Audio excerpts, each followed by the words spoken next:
All right, first question was the width of your desk. And usually when most people think about width, they think of the short side with length being the long side. Now, I did it both ways just in case you did the short side or the long side. So the first one I'm going to show you is if you did the long side of it. Okay. Now I needed two rulers for this because, or two of my 12-inch rulers or two of my foot rulers back there to do this. So whatever I come up with an answer, I'm going to have to add 12 inches to it. So basically what I've done is, this is what the ruler looked like really close to the end here of my desk. Here was my 12-inch line. It was, almost two full rulers. Uh, and the one it actually landed on exactly, and yours could be a little bit different, but the one mine landed on exactly is the 11 and 15/16. The small line before the 12 would be a 16th, which is 15/16. So 11 and 15/16. All the other ones I just noted beside it just in case you got one of those. This would be one of the quarter lines or one of the fourths, which would be 11 and 3/4, which is the same thing as 12/16 times by 4 and times by 4 to get this.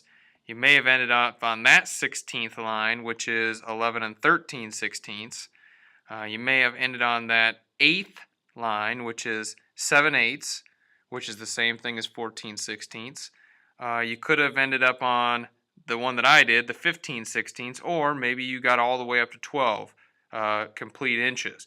Either way, I got to add 12 to it because I used two rulers. So my answer for this one is going to be 11 and 15/16 where it ended plus the 12.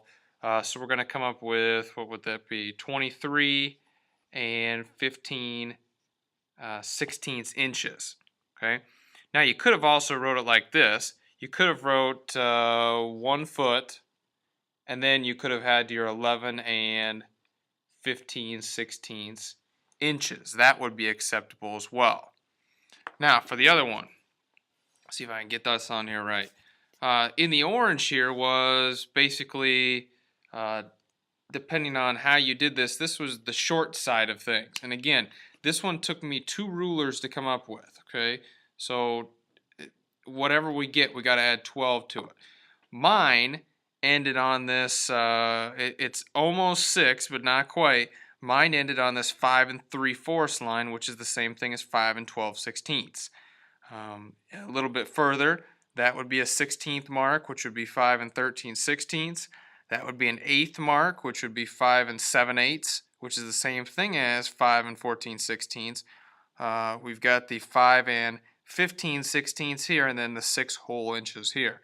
So what I'm going to do is I'm going to take my 5 and 3/4 that I got, and I have to add that extra ruler because it took me a full ruler. So 12 and 5, I could probably put 17 and 3/4 inches. If I wanted to do it in 16ths of an inch, 3/4 is the same thing as 12/16. So I could put 17 and 12/16. But as long as you're close to one of the two things I have, your answer would be acceptable. All right, 2 and 3. We'll start with 2.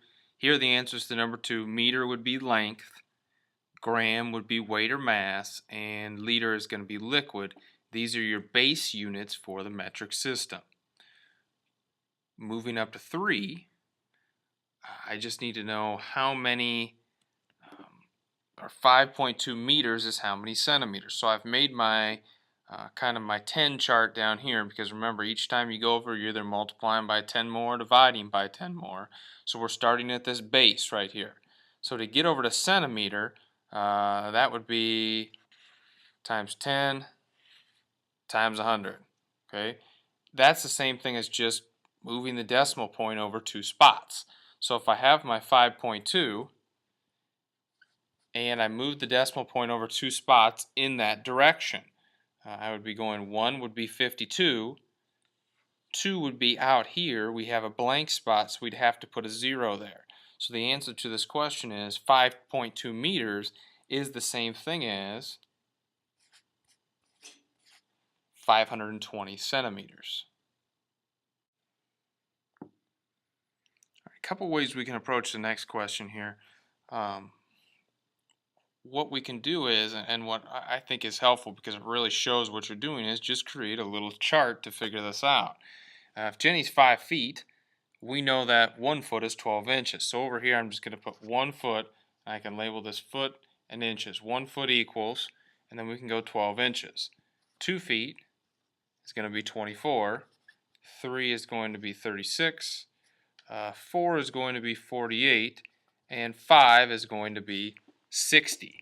So we look at this and we see that to ride you've got to be 5 feet, which is this right here, which also means you have to be at least 60 inches tall.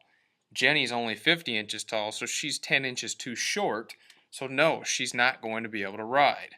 Another way you could do this is you could just figure out how many groups of 12 are in 50, because we want to condense this down into groups of 12.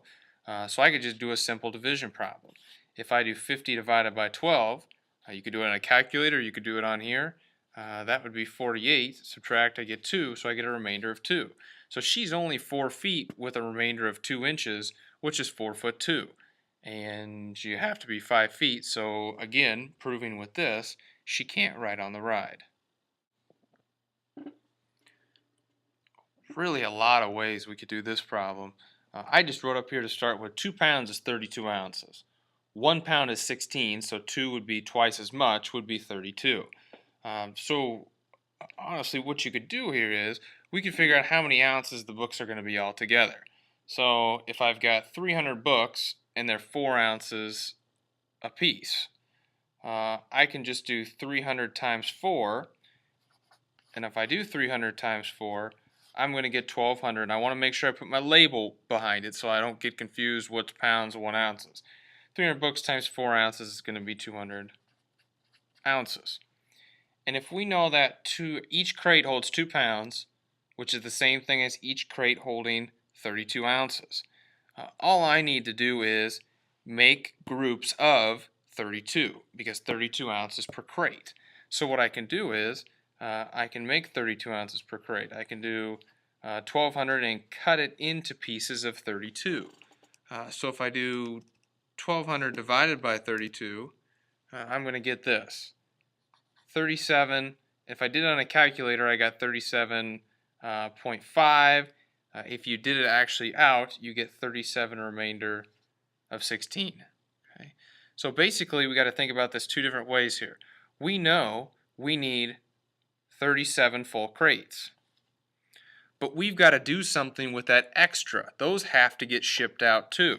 So for this extra 0.5 or extra half a crate is basically what we're saying, or this extra 16 ounces, we need an additional crate for it. So we can't have 37, we're going to have 38.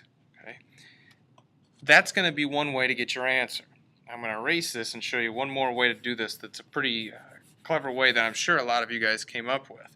If you really think about this, if we can hold 32 ounces in a crate, okay, how many books are going to fit in a crate? That's something we can start with first here.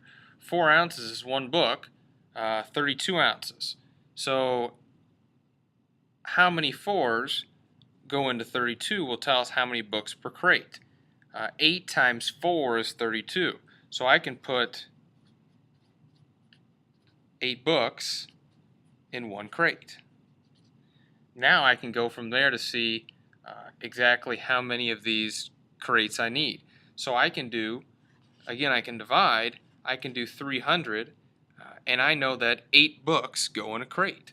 So I can make groups of 8. Making groups of 8 is going to tell me how many crates I need. So I can do 8 divided by 300. So if I do 300 divided by 8, 300 divided by 8, I get the same thing. I'm either going to get 37.5 if I used a calculator. If I did the problem out, I'm going to get 37. This time I would get remainder of 4, but 4 out of 8 is still half, just like 16 out of 32 was half. So now I look at this. I need 37 crates for sure, but I have the extra amount for both of these, so I'm going to need an additional crate. So it can't just be 37. It's got to be 38.